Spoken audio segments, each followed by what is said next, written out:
Hello, this is Dr. Eric Bricker, and thank you for watching AHealthcareZ. Today's topic is fraud has to come first.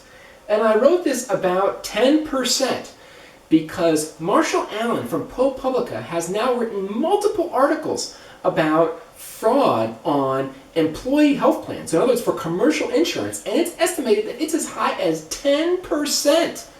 So I'm going to go through why this is so important for all of us. It's because reducing and eliminating employee health plan fraud is the #1 priority of the health plan because it does not require employee behavior change, right? One of the things that is constantly talked about with whether it be point solutions or wellness, you name it, we cannot get the employees to change their behavior. Okay. Reducing fraud is something that we can do without changing employee behavior. Next, it does not require provider behavior change. We talk about overutilization and overprescription by doctors and over-testing and over-procedures. Okay, that's going to require doctors to change their behavior. That is really hard to do. Okay, reducing fraud does not require us to change doctors' behavior.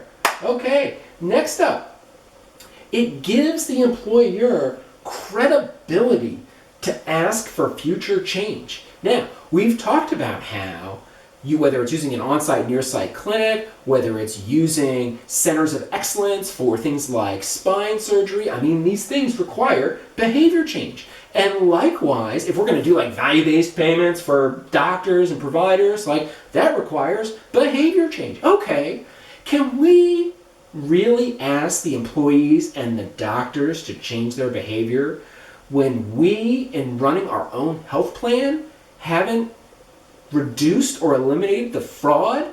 That just needs to come first. So, we have, because if you came to me as an employee, because I guarantee you, employees have read the Marshall Allen articles in ProPublica, and if you came to me as an employee and you said, you have to change your behavior, I'd be like, have you read this article by Marshall Allen? Because it tells me that there are fraudulent things going on in our plan. Maybe we should fix those first. I guarantee you, you have smart employees on your plan that know this. Okay? Now, there's a few ways that we can reduce or eliminate fraud. We can catch it beforehand and we can stop payment on it. Okay? I will not get into the details of how to do that today, but that is one option. Another option is to catch the fraud after it has occurred. Now, if you catch it after it's occurred, there are two methods of recourse. One is to withhold future payments to that particular hospital system or provider. Be like, okay, well, there was $10,000 worth of fraud. Okay, well, we've got $10,000 more worth of bills here that you say that we owe you. We're just not going to pay you that extra $10,000. Okay, or you're going to have to sue them to get the money back. Okay, none of those is easy, but hey, oftentimes doing the right thing is not easy.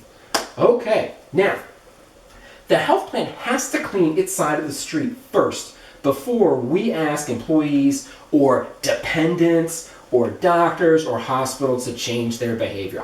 There might not, that 10%, it could only be 1%. That's not the point. The point is because then when we go to these constituents and we ask for behavior change, then we've already done our homework first. And that's super important because without credibility, we're not going to get anywhere. And that's my point for today. Thank you for watching AHealthcareZ.